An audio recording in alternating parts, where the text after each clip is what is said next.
And all these companies are ready for export. In other words, we've screened them for about 25 entries. We've picked these top 4 who are ready for export because the prize will be a stand at a trade show, not like this, in London next March to go out and sell their product. So we have 4 very eminent angry lions. Starting closest to me is Gary Laffin from VitHit, the drink VitHit. Jackie Marsh, ex-Butler's Pantry, who helped build the Butler's Pantry into a very strong brand. Alison Causier from, you have many different things. Where are you from? The Bakehouse? East Coast Bakehouse and many good things. And Peter has joined us from Applegreen. Peter got the short straw last night at about 5 o'clock. Conor Lucy, who was here last year, phoned him and said, "Mate, you're on." And so Peter's background is trading within Applegreen, buying and selling. So he'll bring a very good insight to this. So without further ado, our first presentation beside me is Seamus Tighe from Everest. To adventurers, Mount Everest represents the ultimate challenge.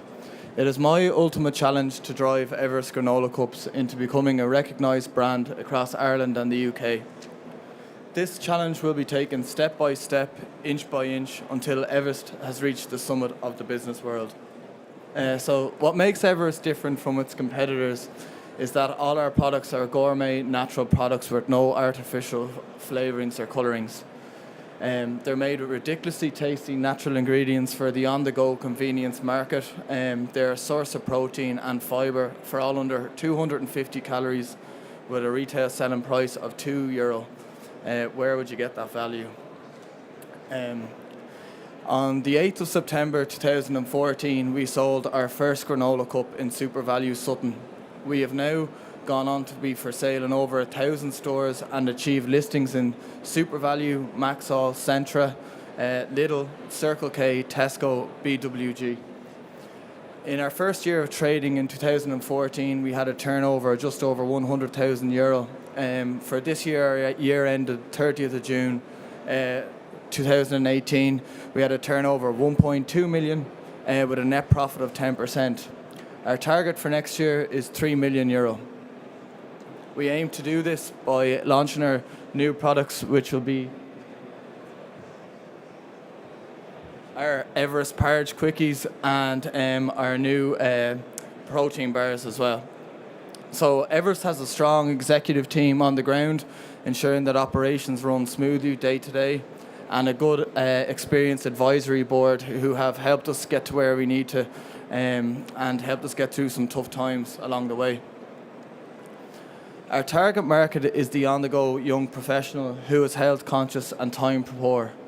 Our target consumer wants to snack on the go without guilt, and food to go market will grow by 5% annually until 2020, so we aim to meet this demand with our new products.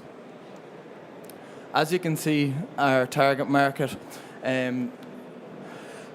basically have increased their snacking amounts throughout the day. The 18 to 24 year olds by 6% and the 25 to 34 by 5% per annum. So we really want to tap into this and that's why we have decided to launch products like this.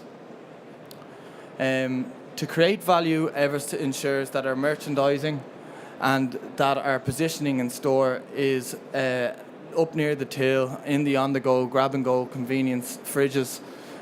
These are really good for driving sales, and that's how we have really grown so much in the last year or so, by working really hard on our merchandising. Everest now will be focusing on our social media, sampling at events and in-store tastings. We have recently signed a deal with a brand ambassador for our new product launch in November, and just outlining our market campaigns for the next year. So our future strategy is to consolidate Irish channels and grow volume within retailers and food service. Start our export strategy throughout Ireland and the UK, Northern Ireland, the UK, and launch our new products in November. A job worth doing is worth doing well, and thank you very much for your time. Thanks, Seamus. That was short and sweet, but I think you've hit all the right points. Could you tell us a little bit more about your new product development? What you're working on at the moment? Yeah. So basically, we used to. So how we came up with our first product was that we used to eat granola cups a lot, and the ingredients in them were just basically oats and roasted with honey or golden syrup. So we wanted to make sure that like we could launch products that had like raisins, coconut, sunflower seeds, chia seeds. So we did that with the yogurt and the granola, and then a lot of us young people on the go would be eating porridge a lot. And if you're eating porridge on the go, it's hard to actually sort of do it and enjoy it because they're very bland sort of out there at the moment. So what we wanted to do was launch something like that. We'll put the ingredients that we would put in ourselves at home into the top hat, and that's how we came up with that. And then our protein snacks, basically how we came up with that was we noticed that a lot of people eating protein bars would only eat half them and then fold them up and put them back in their handbag or put them in the glove compartment of their car, and they thought they were very stodgy. So what we did was we reduced the size and try make them with high quality ingredients with that were naturally low in sugar and high in protein. That's it. Congratulations. Great Thank you. achievement in 2 years. Well done. Everest is coming closer and closer to you. Yeah. Can I just ask you a question about your product and who you see is in your space? In other words, who you see as your competitor? And in answering that, can you just explain to us what you would see as your unique point of difference? In other words, what makes you stand out from the crowd? So basically, in the yogurts, our competitor would be Nomadic, and how we stand out from them is really the quality of our ingredients. We have an award-winning yogurt, and our granola has over 10 different high-quality ingredients, such as whole grain oats, sunflower seeds, whey protein, strawberries, raisins, and coconut. And there's not a granola on the market like that. We're also launching a new cocoa granola with dark chocolate and sunflower seed. So that will be the first granola out there in a top hat like that as well.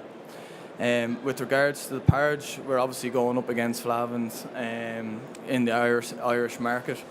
And what makes us unique there is that like we're providing a really all-in-one solution.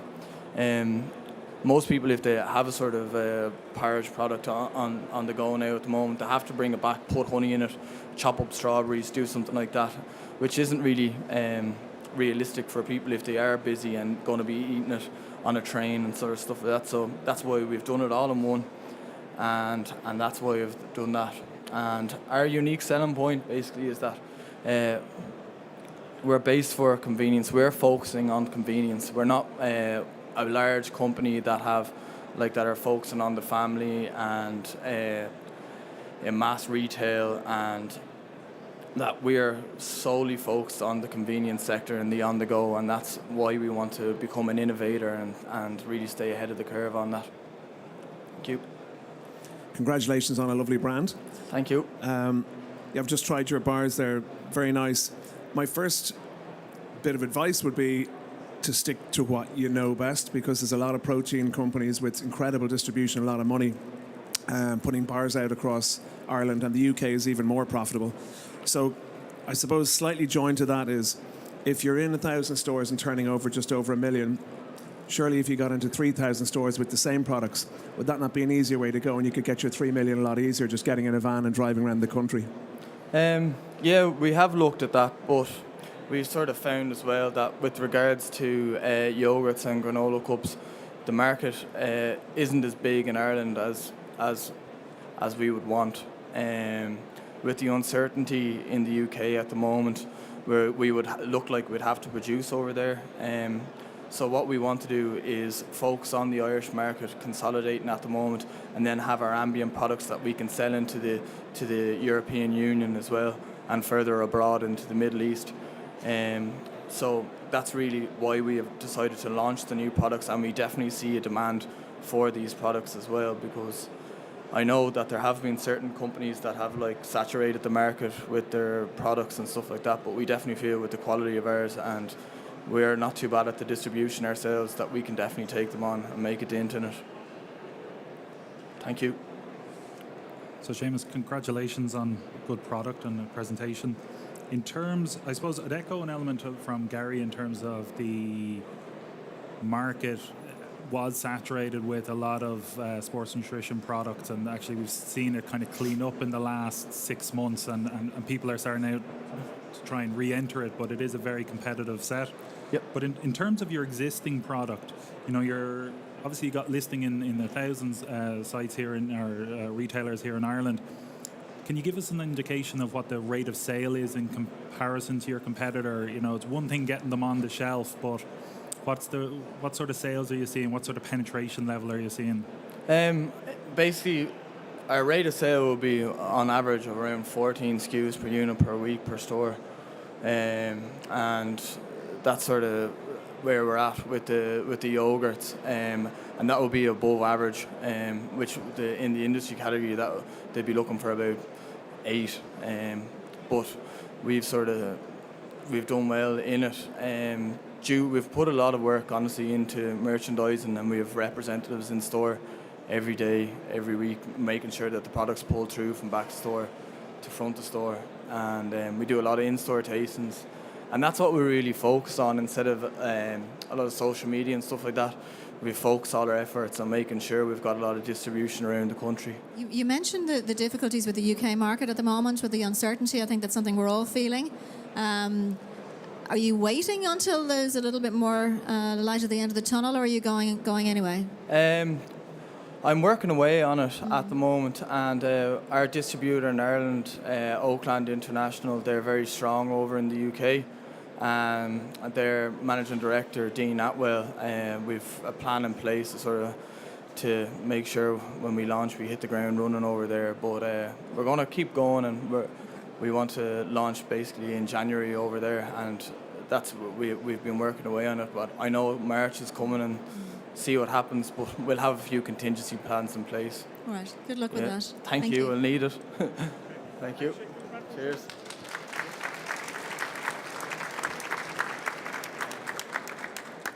Well done, Seamus. So, moving from granola to whiskey, our next contestant is Andrew Rooney from the Whiskey Experts. So my name is Andrew Rooney, and I have set up the Whiskey Experts. If we're just going to have some whiskey given out to the judges as well, and you'd be glad to know there's some whiskey for everybody in the audience as well, just to sweeten the deal a little bit.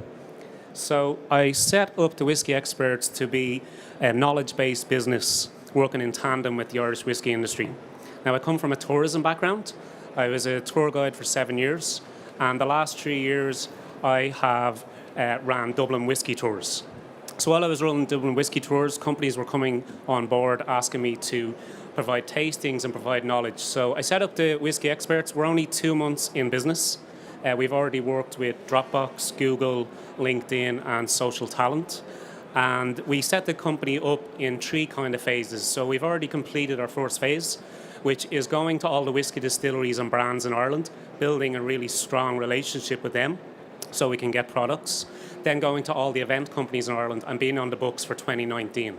Our second phase is to go to Dublin companies and Irish companies, hotels and bars, and providing our whiskey expertise to hotels and bars to train up their staff. And then we also have a third phase where we're going to train up another additional 8 whiskey experts. So we'll have 16 in total next year, so we can start exporting our whiskey knowledge around the world. So just giving you some figures if you don't know the Irish whiskey industry. So we're going to have €1 billion worth of export sales from Irish whiskey in 2025. We're going to have 1 million visitors to an Irish whiskey experience in 2025. And we're going to have 25 working distilleries. So for all that industry, you need knowledge. You need people who are experts, because whiskey is a very dense subject. So the whiskey you're trying now is called Napogue 16.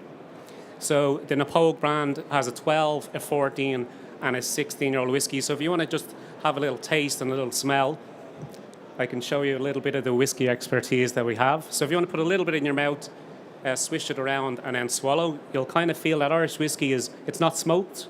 It's a little bit sweeter than all the other whiskies. And this is what we're providing to hotels, bars, and Irish companies. We also have paired with Cash na Tíre Cheese, Culia, the proper chocolate company, where we actually will pair whiskey with cheese and with chocolate as well. So our plan is to have 16 whiskey experts by next year. And we also have a quite modern website. Our visuals popped in there. So we have a website where a company can go on, it can pick a price package, and just on that page, they can book the whole experience. They can literally pay by credit card, and our whiskey expert will turn up as well. So a premium package is about a 6 to a 12-year-old whiskey. A deluxe is 12 to 21. And then our bespoke package, which is going to put us ahead of everybody else, is distillery exclusives. We'll also buy bottles on auction sites. And we'll have rare bottlings like the Dingle pot still, and we're also going to buy some of the Teeling pot still. There's only 100 bottles going to market as well. So we'll purchase some of them, so companies coming to us know that they're getting a very bespoke, very unique product. So that's my little presentation, and I hope you enjoyed the whiskey. Thank you very much.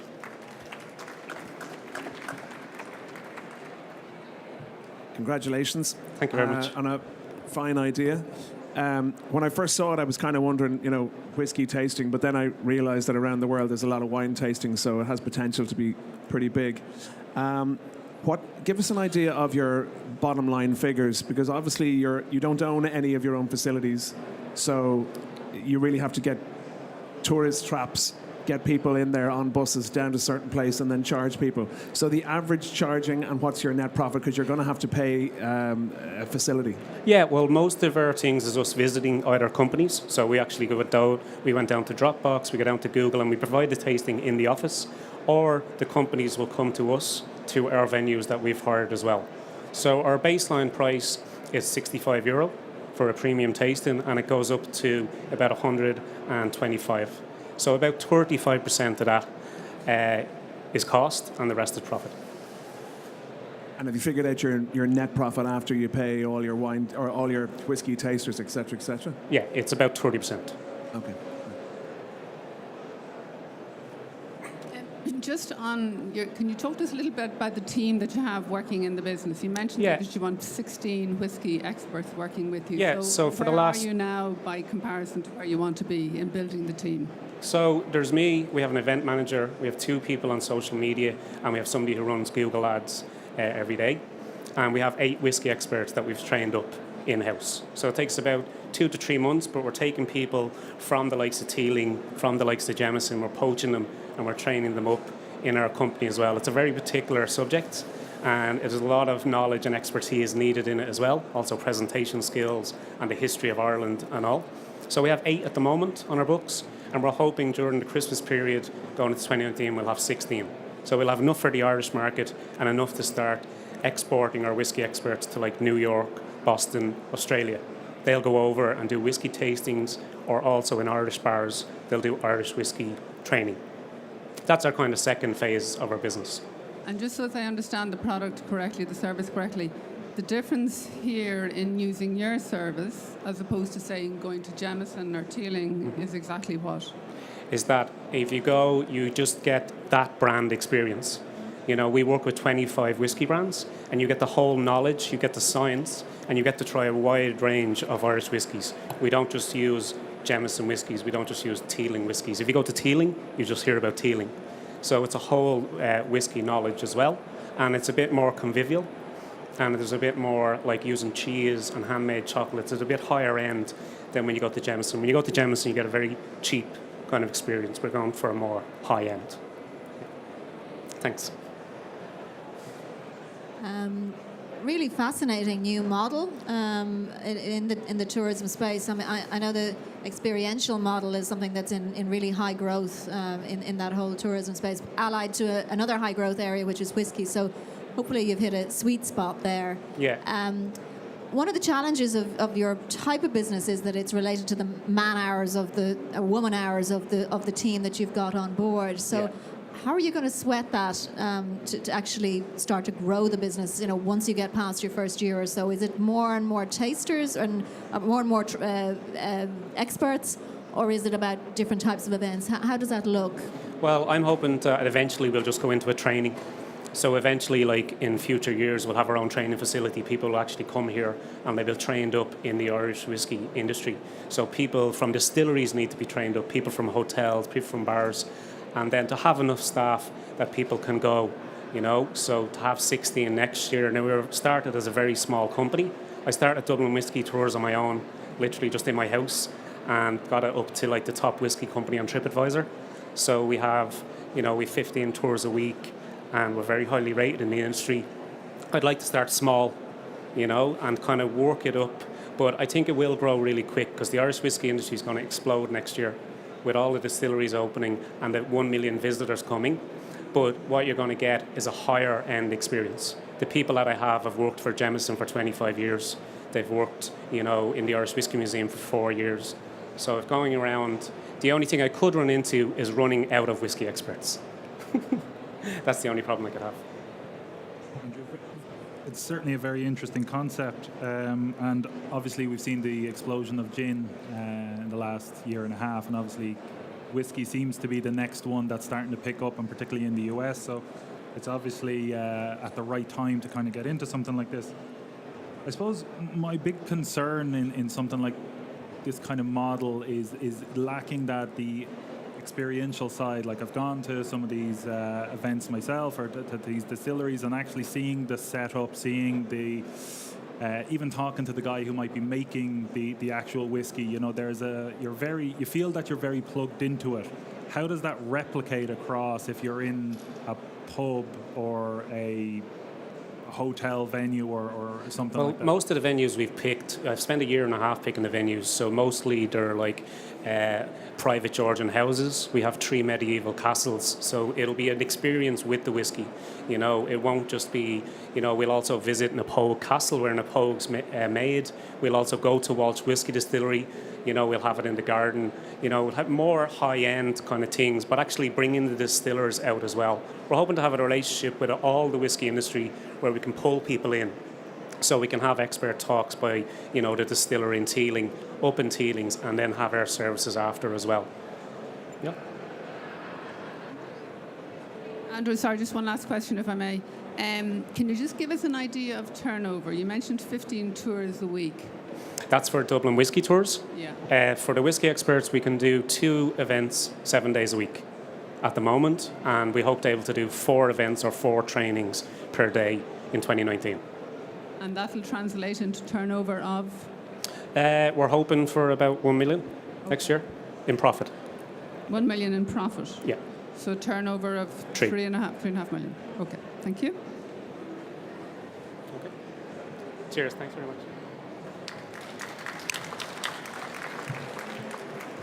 Thank you, Andrew. And staying on the drink theme, we have Laura McCarthy from Drink Botanical, who's going to present her gin botanicals. Well done, Laura. Hi everyone, how are you? So here you're getting a sample of what I have on the market. My name's Laura McCarthy. I'm a 21-year-old marketing student from DIT. I started my business 12 months ago through motivation and determination. I spotted a gap in the Irish market, that there was no Irish product available for an Irish consumer to enjoy an upstyle gin and tonic in the comfort of their own home. So my product here that you have in front of you is a gin fusion kit, which contains 4 flavours and botanicals that you simply add to your standard gin, standard tonic, to give aroma, flavour and spice. So as you can see here, there's 4 botanicals. For example, if you wanted to make a pink gin, so this is in front of you here, had nothing in it. It was just standard Cork's gin and tonic. I added the hibiscus petal, just a little pinch of it, and you can see the ruby red colour it creates. And then if you want a spicy gin and tonic, you simply crack a cardamom pod or 2 into your glass to give it that aroma and spicy flavour, along with the juniper berries. That's a really nice scent in it, and a sprinkle of pink peppercorn. So my product my unique selling point is that basically my product is aimed at consumers who are not willing to pay a premium price for a bottle of gin, which can range up to these days 60 or 70 euro even. So therefore, a consumer can buy a standard bottle of gin, standard tonic, and intensify that gin and tonic at home. So my business journey began September last year when I approached my local off-licence Redmonds of Ranelagh. And I spoke to a man there called Jimmy Redmond who owned it and said, what would you think if I brought to the market this gin fusion kit? I did a lot of market research and realised there was no Irish brand, there still isn't, on the market for a consumer to enjoy an up-style gin and tonic at home. At the start, he kind of laughed at me and didn't think I'd actually do it. And then I started working with my cousin, who is a graphic designer, and came together with a prototype to bring up to him to see if he'd like it. He straight away jumped at it and was like, this is great. It was before this packaging, I had old packaging, which had 4 resealable bags and had to be gunned on individually. As you can imagine, it was very time consuming because I was doing it all myself and glued up to, I think it was 6,000 kits at the start. Anyway, getting back to the story, Jimmy then took a dozen gin fusion kits off me and said, here, we'll give it a go and see how the consumers like it or whatever. And then I got a phone call the following week to say, Laura, you wouldn't believe it, I've one here left in store. So that kind of gave me an indication that there was a market for my product. And then since then, myself, I've approached a lot of stores myself. Today you can find me in over 60 off-licence and supermarkets across the country and 2 in the UK. I've had such a positive reaction to my brand, especially the way it's Irish. There's no Irish brand in the market doing this, so I've no direct competitors at the moment. I've grown a lot since I started 12 months ago and have sold over 10,000 units. This is equal to about 37,500 in sales. I'm also fortunate that I've won numerous awards, 2. One Facebook Fueling Ambition pitch and also Emerging New Business in Dublin. So I really see the potential for this product. I also have built up a strong digital media platform where I have a lot of orders online from people around the world who can buy my product and have it shipped to their door.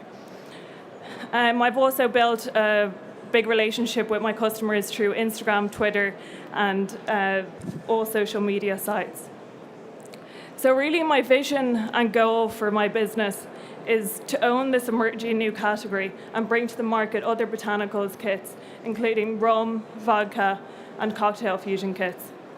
At the moment, you can see I left a sheet in your bag that I'm wanting to bring this product to the market very soon, which is going to be a luxurious, high-end box, which is going to contain a cocktail spoon, a jigger, and big boxes of botanicals, so you can keep in your drinks cabinet for up to 2 years. Another great thing about this product is its shelf life. Each botanical here has at least 2 years shelf life, so a consumer doesn't even have to worry about, oh, we have to use this or it has to go in the bin. 2 years shelf life at least, maybe 3 or 4 sometimes. So I think that this product really has huge potential for export. The gin industry is booming like never before, and I recently read up research that nearly 1 billion bottles of gin have been sold globally. So I feel that there is huge potential in this. And the gin is definitely growing at unforeseeable rates. And thank you very much for listening, everyone. Congratulations. I love to see young people not afraid to have a go and get out there and sell. I mean, a little bit of advice. I had a look at all the various different companies, and when I went on your site, I couldn't see this lovely pack until it flicked over, and a lot of people might jump off the site, so just keep that in mind, because it actually is very innovative, and I think a lot of your business could come online. Another piece, I'm full of advice today, another piece I'd tell you is, you know, nobody sells this product like you, and before you start hiring sales reps, any of that kind of thing, I would strongly advise you keep getting out there and selling it into store. You've got a great story. You're a presentable young lady. You know how to speak. So just get in your car, brand it up for €1,000, and drive across Dublin get every place. So you could have 250 accounts in 2 months, and then your turnover will triple, and you'll be in a completely different situation than when you're standing here. A lot of people look at things and they go, "Oh, I need a new marketeer, I need a new salesperson." You're just better off getting sales first. Anyway, my question after all that is, I see because it's so light that it'd be great to sell online. What percentage of your sales are online? Because I think there might be a big future there. At the moment, my sales would mostly be in store. However, there is a lot of, I find, orders from the UK, from the country that they can't buy it in. So it would be quite slim at the moment, but I feel that I can expand that. So I'd say about 5% only. But as I said, there's huge potential for my website as well. And as you were saying that about the sales, like for example, it is getting out there, because I did a tasting in Super Value Churchtown, and on a Saturday 2 weeks ago, I sold 98 kits with my mother helping me out. So yeah, it's definitely about getting out there and basically being the face of the brand. Congratulations. Thanks very much. And when you're driving around in your car, you might want to bring a little book with you. I'm assuming you're still studying through all of this, so well done for that too. You mentioned that you're looking, from an innovation point of view, you're looking at other spirits in which you're going to do similar kits. Because whilst we all know gin is very popular at the moment, the reality is everything has a life, as we know. Did you also mention a product for Christmas, for the luxury gift market? Yeah, Can you tell us a little bit about that? The photo you have there, the sheet here that I can put in your bag is going to be a luxurious kit. So it's going to be top end, kind of you keep in your drinks cabinet, and it's going to have big jars of botanicals, a lot more than this, and they're going to be other botanicals, so like root, ginger root, also going to use hibiscus flower and different ones to give a customer a different choice instead of just having the same what's in my kit. So hopefully going to bring that to the market soon enough. And Laura, what will the price point be on that? Well, from doing research, I really think that, especially coming up to Christmas time, that I can at least get €45 for it. And your margin on that? My margin would be around 50%. Lovely. Yeah, or more.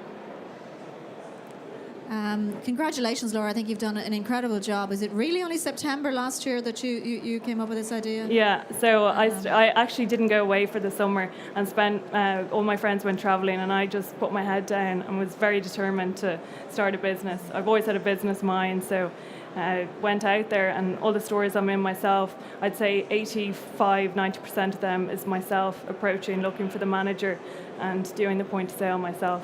So and are you packing the product as well? Yeah, so I have two part-time employees that are packing the product for me. But at the start, as I said, my old packaging, I was glue gunning everything. I was up till all hours doing it, but that's why I upgraded, because it's more user-friendly, and a consumer can reseal the tub. That's a big thing. Whereas the bags could break and they're going all over the place, where this is all contained, and the spoon to put them into as well. So. Well, I'm trying to think of a question, but you seem to have all the answers. I think you've done an amazing job. And are you going to stay in college, or are you going to go full-time at this? No, definitely going to work as well. College is my main focus next year. But as I said, I'm not in a rush. I'd love to. I think the main thing I could get is a distributor.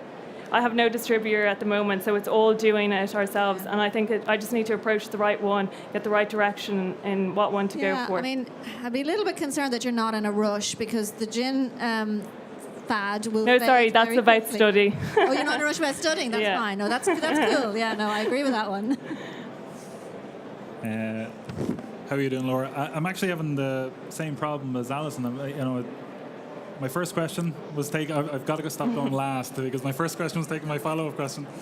But actually, I've actually got a bit of experience with this product, because this actually came across my desk about 3 weeks ago. You sent it into one of my buyers. I did, yeah, And, indeed. No, we didn't, and the reason we didn't list it is we don't sell enough gin. Is part of the problem. But certainly, I'd definitely be interested to talk about some of the vodka fusion kits that you might have coming down further down the track. What I would say is, and maybe the bit of feedback is, obviously when we see products like this come across any of our desks, we go out to see retailers, and certainly I've seen it in a lot of super values, will be predominantly where I've seen it, but there tends to be only one or two ever on the clip strip left. So that's obviously a good thing, but obviously is it being reordered at a regular level, and I wouldn't necessarily the distributor is often an easy fix to that, but actually they don't represent your brand as well as you will. So certainly in the Dublin-centric areas where you're living around, I'd certainly make sure you're getting around or making sure friends are keeping an eye out as they're around. But it's a great product. Thank you. I think another way to what I've learned from experience, because I noticed sometimes I went into a shop and there'd be only one or two left. So I find you had to build a relationship with the manager, get their mobile number, give them a quick call. Hi there, are you looking for stock? They'd be like, yes, please drop it in. So yeah, as you said, it's all about making sure the stock's there for the customer to enjoy the gin and tonic. Thank you. It's not often the lines are stuck for questions, so Laura, well done indeed. Thanks, Andrew, and thanks everybody for sitting through the pitches with us and hopefully being as interested in them as we were. Myself and my fellow panelists were really very impressed with all of the I suppose the differences of the businesses that we saw. There was nothing there that was trying to do the same as everybody else. There's a lot of innovation, a lot of ambition, and unfortunately only one person can win. So our criteria in terms of choosing the right winner, if there you could say is the right winner, really was the organisation that we felt was best ready to take on the export side of things and to go to London to the exhibition and make a go of it in terms of getting listings. We did have also lots of other criteria in terms of innovation and doing things a bit differently. So I'm going to announce the winner in 1 second, but I'd also like to suggest that the person who didn't quite make the winning slot, but we were hugely impressed with their innovation and new approach and energy is somebody that we'd like to offer some mentoring to. So unfortunately you haven't won the major prize, Laura, but we would like to help you with some mentoring over the next weeks and months as you grow your business, and that's something that we hope we can help you with. And the winner of the main prize, who we really believe is ready for the UK, and we might have a couple of words of advice there too, but the winner is Everest.